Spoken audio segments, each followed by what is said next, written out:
अब तक तो आपको हाथरस के इंसिडेंट के बारे में पता चल ही गया होगा, तो मैं आपको वही बातें बताकर रिपीट नहीं करूंगा कि किस दिन क्या हुआ क्या नहीं। हम डायरेक्टली पॉइंट पे आते हैं। हाथरस इंसिडेंट से जुड़े कई सारी कंफ्यूजन क्रिएट हो गए। विक्टिम फैमिली कुछ और कहते हैं, डॉक्टर्स कुछ और कह रहे हैं, तो पुलिस वाले कुछ और मीडिया में कोई योगी गवर्नमेंट को ब्लाइंडली अटैक कर रहा है तो कोई ब्लाइंडली सपोर्ट। आखिर सच क्या है? आज के इस एपिसोड में मैं आपको हाथरस इंसिडेंट से जुड़े बिना किसी टैम्पर्ड फैक्ट्स के दोनों साइड के आर्गुमेंट्स प्रेजेंट करूंगा। Now let's start.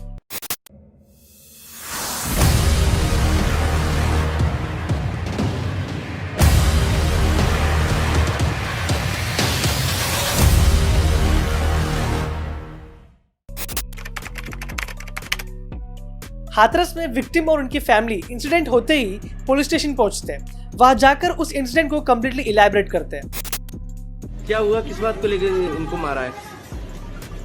घास लेने गए थे यहाँ तो मैं मारपीट हो गई। अब मैं थोड़ी दूर थी तो वहाँ पीछे थे आके जब बाल खींचे लगो कोर पे बिल्कुल बाल लगा। मुझे मालूम नहीं पड़ी इसकी टट्टी एकदम कसी गई, आवाज ही नहीं निकल। किन लोगों ने कसी है? तू आता फिर क्या किन किन लोगों ने मारा था? खाली एक ही लड़का था। क्या नाम है उसका? संदीप। बाप का नाम है गुड्डू। क्या वो रंजिश चल रही है? हाँ, रंजिश चल रही है। क्या रंजिश थी? पहले की हमारे ससुर की चांद फाते ही बनाती थी। उन्हीं लोगों ने? हाँ, उन्हीं लोगों ने। कितने साल पहले? उन तक है गई 15-16 साल है। इस वीडियो में साफ साफ कहा जा रहा है कि संदीप नाम के किसी व्यक्ति ने विक्टिम को रस्सी से गला दबाकर मारने की कोशिश किया था। रीजन पूछे जाने पर फैमिली मैटर से रिलेटेड बताया गया। ठीक 8 दिन बाद यानी 22 सितंबर को विक्टिम को होश आता है और विक्टिम स्टेटमेंट में कहती है कि उन्हें सिर्फ मारने की कोशिश ही नहीं बल्कि उनके साथ गैंग रेप भी हुआ है, जिसमें उन्होंने और 3 लोगों का नाम दिया और तुरंत ही उन 3 लोगों को गिरफ्तार कर लिया गया था। बाद में एक समय आता है जहां पर विक्टिम के बॉडी को यूपी पुलिस विक्टिम के फैमिली के विल के अगेंस्ट जाकर जला देते हैं और फिर शुरू होता है असली कहानी। यूपी पुलिस से पूछा जाता है कि आखिर ऐसा क्या रीजन था जो आपको रातों रात शव को जलाना पड़ा। आखिर ऐसी क्या मजबूरी आ गई थी कि विक्टिम के फैमिली के अगेंस्ट, उनके ट्रेडिशन के अगेंस्ट जाना पड़ा। तब यूपी पुलिस कुछ भी बताने से मना कर देते हैं। लेकिन इस एक्शन को यूपी के BJP cabinet minister Mohsin Raza ने डिफेंड करते हुए कहा कि एडमिनिस्ट्रेशन ने उस समय के हालातों को देखकर समझकर ही ऐसा डिसीजन लिया। रिजवान अहमद जो कि एक लॉयर है, उन्होंने भी इस एक्शन को डिफेंड करते हुए कुछ लीगल रीजंस दिए। लेकिन मैंने जो अपनी आंख से देखा वो कमलेश तिवारी हत्याकांड में मैंने ये देखा कि उनका परिवार और उनके समर्थक लखनऊ मेडिकल कॉलेज में उनका शव मांग रहे थे। कितना आसान था दंगा कराना। योगी गवर्नमेंट उनका शव हैंडओवर कर देती। योगी ने इजाजत नहीं दी थी। पुलिस ने लखनऊ में अंतिम संस्कार करने तक की इजाजत नहीं दी थी।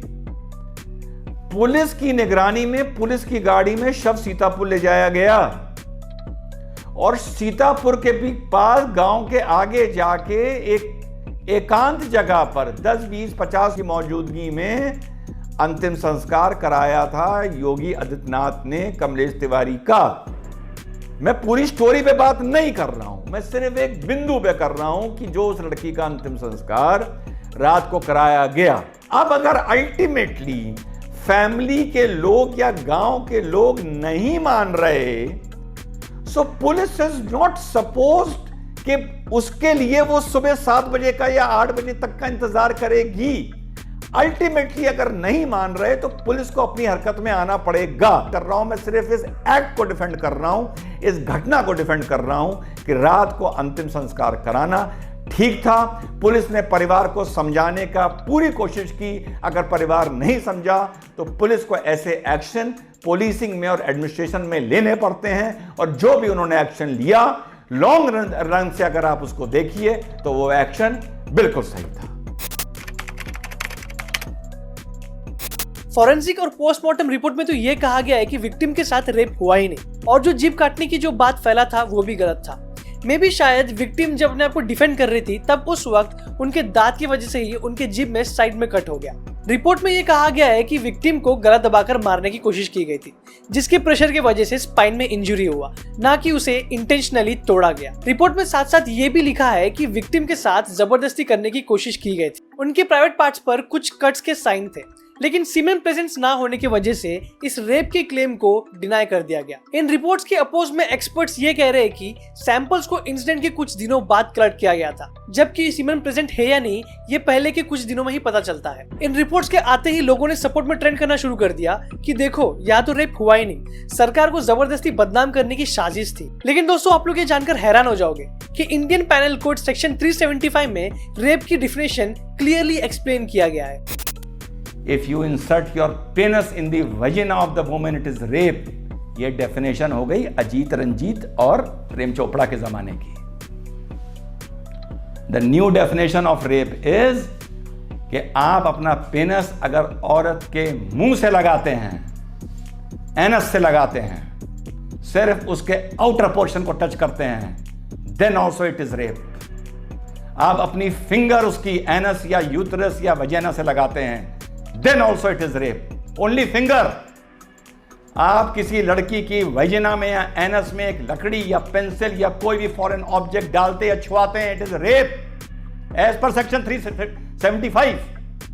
आप अपना मुंह लड़की के यूटरस या वजाइना में लगाते हैं, दैट इज रेप. जो जाहिल और कमीन ये कह रहे हैं कि इस लड़की का बलात्कार नहीं हुआ था, ये चारों सवाल उससे पूछे गए। तो ये कहना कि रेप तो हुआ ही नहीं is just a stunt, defend करने की बात है ये सब। According to law victim is raped, but according to police, doctors and others victim के साथ सिर्फ जबरदस्ती की गई है, रेप हुआ ही नहीं। तो आपके ऊपर डिपेंड करता है कि आपको लॉ को मानना है या बाकी लोगों को। विक्टिम के फैमिली मेंबर्स ने यूपी पुलिस पर स्ट्रांगली एलिगेशंस लगाए हैं कि वो उन्हें डराने की कोशिश कर रहे हैं, उन्हें धमकाया जा रहा है। तो आप ये कह रहे हैं कि आपको मीडिया के माइक से दिक्कत नहीं है, लेकिन आपको अकेले में बात करने में डर लगता है? हाँ, हमें डर लग रहा है। एक जैसे कि कुछ हमें कोई पता नहीं है कि क्या करवाएंगे, क्या होगा हमारे साथ। हम लोगों को अपनी जिंदगी को कोई पता ही नहीं है कि आगे की जिंदगी कैसी बची है हम लोगों की, नहीं समझ नहीं सक रहे हैं अब हम लोग। ये सच में शर्म वाली बात है कि विक्टिम्स की फैमिली पुलिस के होते हुए भी इतने अनसेफ फील कर रहे हैं। पुलिस के इस बिहेवियर की वजह से योगी आदित्यनाथ ने पुलिस कर्मियों को सस्पेंड भी किया एंड एट लास्ट सीबीआई को इस केस को हैंडओवर कर दिया गया और कहा गया कि सच का पता लगा कर रहेंगे और न्याय दिला कर रहेंगे। अपडेट ये है कि योगी सरकार विक्टिम्स के फैमिली पर नार्को टेस्ट करने वाले हैं, लेकिन विक्टिम के फैमिली इस टेस्ट को कभी राजी करते हैं तो कभी मना करते हैं। हैरानी वाली बात तो यह है दोस्तों कि एक्यूज के फैमिली मेंबर्स कुछ और ही बयान दे रहे हैं। अक्यूज के फैमिली मेंबर्स का कहना है कि उस दिन रामू अपने गांव से 10 किलोमीटर दूर काम पर था और करीब 11:30 बजे वो वापस घर लौटा। रामू के मदर का कहना यह भी है कि अगर किसी तरीके से लोकेशन ट्रैक किया जा सकता है तो उस दिन रामू के लोकेशन को ट्रैक करके पता कर सकते हैं कि रामू एक्चुअल में कहाँ था। अक्यूज रवि के फैमिली मेंबर्स का कहना है कि उस दिन रवि किसी लेबर काम के तलाश में बाहर गया हुआ था। अक्यूज संदीप के फैमिली मेंबर्स ने तो ये कहा कि लवकुश को इस क्राइम में जबरदस्ती इन्वॉल्व किया जा रहा है, क्योंकि उस दिन लवकुश अपनी माँ के साथ खेतों में उनके काम में हाथ बटा रहा था। इतना ही नहीं, अक्यूज के फैमिली मेंबर्स ने यहाँ तक कहा कि वो लोग नार्को टेस्ट के लिए रेडी है। इन केस अगर इस टेस्ट में वो लोग गिल्टी प्रूव होते हैं तो उन्हें फांसी दे दे और अगर नहीं तो उन्हें बाइज्जत बरी कर दे। और दूसरी तरफ विक्टिम के फैमिली मेंबर्स नार्को टेस्ट के लिए रेडी ही नहीं है, जिसकी वजह से और भी कई सारे कंफ्यूजन क्रिएट हो गए। शुरुआत में हाथरस के 144 सेक्शन होने की वजह से विक्टिम फैमिली मेंबर से मिलने की परमिशन किसी को भी नहीं दी गई थी, लेकिन बाद में कांग्रेस लीडर राहुल गांधी और प्रियंका वाड्रा उनसे मिलने पहुंचे। कांग्रेस पर एलिगेशंस लगाया जा रहा है कि वो लोग विक्टिम्स के फैमिली को यूपी गवर्नमेंट के अगेंस्ट बोलने के लिए इन्फ्लुएंस कर रहे हैं। दूसरी तरफ कांग्रेस पर काउंटर अटैक है कि एनसीआरबी 2019 के डाटा के अनुसार रेप के क्राइम रेट में राजस्थान पहले नंबर पर है, जो कि कांग्रेस रूलिंग स्टेट है। फिर सेकंड नंबर पर यूपी है, जो कि बीजेपी रूलिंग स्टेट है, और फिर थर्ड नंबर पर एमपी है, which is again a Congress ruling state, then followed by Maharashtra and Kerala. वैसे आपने सुना होगा कि दलित वुमेन्स के अगेंस्ट में ज्यादा क्राइम्स होते हैं, तो उसमें भी 2019 की रिपोर्ट्स में कांग्रेस रूल स्टेट राजस्थान सबसे पहले नंबर पर है, जहां पर दलित वुमेन्स के अगेंस्ट में सबसे ज्यादा क्राइम किए जाते हैं। तो इन फैक्ट्स को प्रेजेंट करते हुए लोगों ने कांग्रेस को रिप्लाई दिया और कहा कि हाथरस में हुए विक्टिम के फैमिली से कांग्रेस को कोई लेना देना नहीं, वो लोग सिर्फ और सिर्फ राजनीति करना चाहते हैं। At the same time Congress के अपोज में ये भी कहा जा रहा है कि former prime minister Lal Bahadur Shastri के डेथ को भी कांग्रेस ने राज बनाए रखा, पोस्टमार्टम होने ही नहीं दिया, जबकि शास्त्री जी की फैमिली पोस्टमार्टम डिमांड कर रहे थे। इसलिए लोग कह रहे हैं कि जब कांग्रेस ने प्रधानमंत्री को भी नहीं छोड़ा तो वो लोग क्या किसी के राइट्स के लिए लड़ेंगे। सब पॉलिटिक्स है। और ये लोग बाहर से आ रहे हैं तो आपको लग रहा है वास्तव में आपकी मदद के लिए आ रहे हैं कि अपनी राजनीति के लिए आ रहे हैं? राजनीति के लिए ही आ रहे हैं सब, अपनी राजनीति के लिए आ रहे हैं। कोई आपकी मदद के लिए कोई नहीं आ रहा है, सब लोग अपनी राजनीति के लिए आ रहे हैं। सब अपना अपना वो बना के रखे हैं कि ये सरकार गिर जाए तो हम बन जाएंगे। तो हम लोगों को सरकार से बनने और बिगड़ने से क्या फर्क पड़ रहा है? योगी सरकार पर यह एलिगेशंस है कि उन्होंने पीआर एजेंसी को हायर किया। कुछ स्क्रीनशॉट्स काफी तेजी से वायरल हो रहे हैं जिसमें पीआर एजेंसी की तरफ से ये कहा जा रहा है कि यूपी सरकार के अंडर में जो हाथरस में केस हुआ उस केस में रेप हुआ ही नहीं, जबरदस्ती यूपी सरकार को ब्लेम किया जा रहा है। ऐसे कुछ स्टेटमेंट्स पीआर एजेंसी फॉरवर्ड कर रहे हैं। इंटेलिजेंस एजेंसीज ने justice for Hathras victim .card.co नाम के एक वेबसाइट को खोज निकाला। उस वेबसाइट पर हाथरस इंसिडेंट से जुड़े फेक न्यूज, फोटोशॉप इमेजेस और एडिटेड वीडियोस थे जिन्हें उस वेबसाइट से जुड़े हजारों लोगों के द्वारा सोशल मीडिया पर फॉरवर्ड किया जा रहा था। इतना ही नहीं, उस वेबसाइट पे दंगों से जुड़े डूज एंड डोंट्स मैनुअल को भी अपलोड किया गया था जिसमें लिखा हुआ था कि दंगों के वक्त कैसे कपड़े पहनने हैं, क्या क्या लेकर आने हैं, टीयर गैस से कैसे डील करना है, इनकेस अगर पुलिस वाले अरेस्ट करते हैं तो तब क्या करना है। ऐसे कई सारी चीजें उस मैनुअल में लिखे हुए। मोदी और योगी गवर्नमेंट को बदनाम करने के लिए प्रोटेस्ट के नाम पर जातीय दंगे भड़काने की कोशिश किए जा रहे थे। कहा जा रहा है कि इस वेबसाइट के पीछे पॉपुलर फ्रंट ऑफ इंडिया और social democratic party of India का हाथ है और इन सब के लिए इस्लामिक कंट्री से फंडिंग मिल रहा है और इसके पीछे एमनेस्टी इंटरनेशनल का भी इन्वॉल्वमेंट है। लोग ये भी क्लेम कर रहे हैं कि इसी वेबसाइट के थ्रू योगी सरकार को बदनाम करने के लिए पीआर एजेंसी का ढोंग रचा गया। हालांकि इंटेलिजेंस एजेंसीज के हरकत में आते ही इस वेबसाइट को बंद कर दिया गया।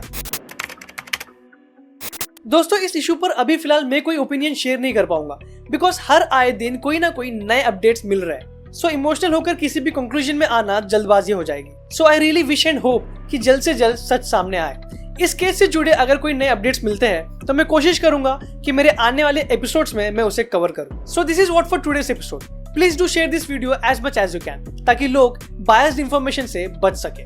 और अगर आपको मेरा एक काम पसंद आता है तो आप मुझे सब्सक्राइब करके सपोर्ट कर सकते हो। दोस्तों, जितना हो सके उतने मेजर टॉपिक्स मैंने आज के इस एपिसोड में कवर किए। इन केस अगर मैंने किसी मेजर टॉपिक को मिस कर दिया है तो आप प्लीज कमेंट सेक्शन पर जाकर जरूर बताएं। और हाँ, मैं फिर से कह रहा हूँ, सही को सही और गलत को गलत कहने से फर्क पड़ता है। And I know that you guys will follow the path of truth because you are supercalifragilisticexpialidocious.